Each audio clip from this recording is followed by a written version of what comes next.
In a village forgotten by rain, where fields lay cracked and barren, lived a young farmer named Kael. Day after day, he sat by his parents' bedside, their faces pale, their breath shallow. The weight of their illness pressed down on him, as heavy as the silent, empty sky. Whispers traveled on the dry wind, tales of two magical seeds.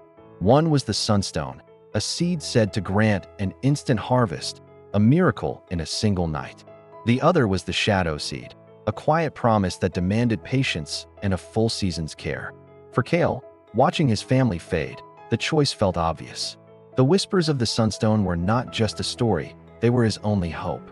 Driven by a desperate love, Kael decided he would find the Sunstone.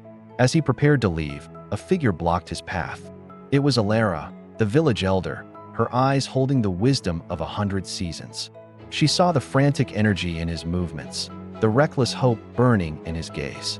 "Kael," she said, her voice gentle but firm, "the earth does not reward haste." Her words were a warning, laced with a hint of old sorrow, a memory of a lesson learned the hard way. Kael, his mind fixed on a single, shining goal, simply nodded. He thanked her for her concern, but his feet were already carrying him away towards the promise of a miracle. He couldn't afford to wait. He couldn't afford to fail. His search led him deep into the woods, to a hidden grove untouched by the surrounding drought. There, resting on a bed of moss, was the Sunstone. It pulsed with a soft, warm light, a tiny sun captured in a seed. Kael's heart pounded with a mixture of awe and relief. This was it. This was the answer.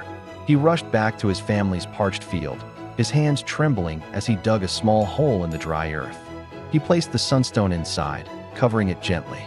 As he whispered a prayer for his parents, he felt a surge of warmth from the ground, a silent promise that everything was about to change. The next morning, the village awoke to a sight that stole their breath. Where yesterday there was only dust, now stood a field of magnificent golden wheat. The stalks were impossibly tall, the heads of grain heavy and full, shimmering under the rising sun.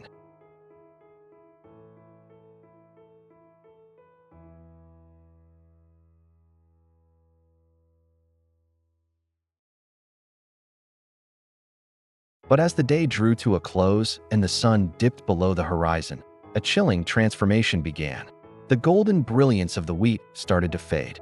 The magnificent stalks, which had stood so proud and strong, began to droop and darken.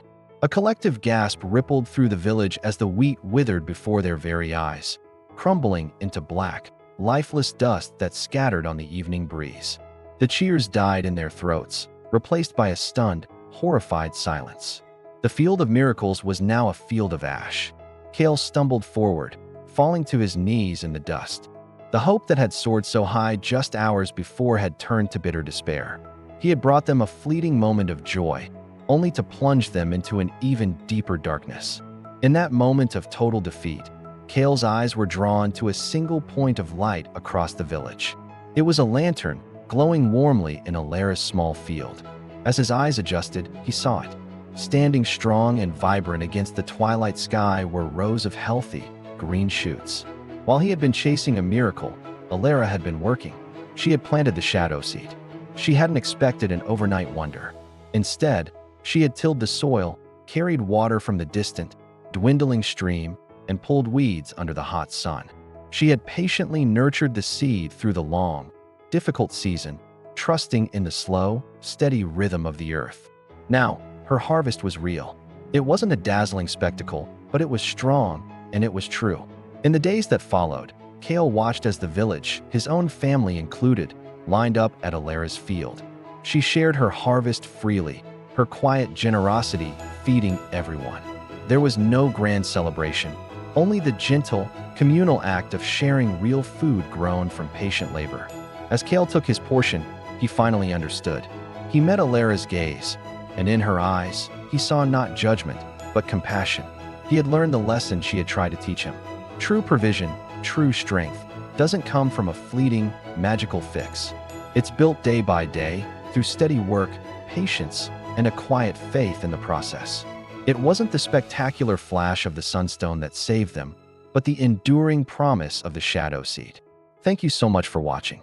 If this story resonated with you, Consider subscribing for more tales that explore the deeper truths of life. See you in the next video.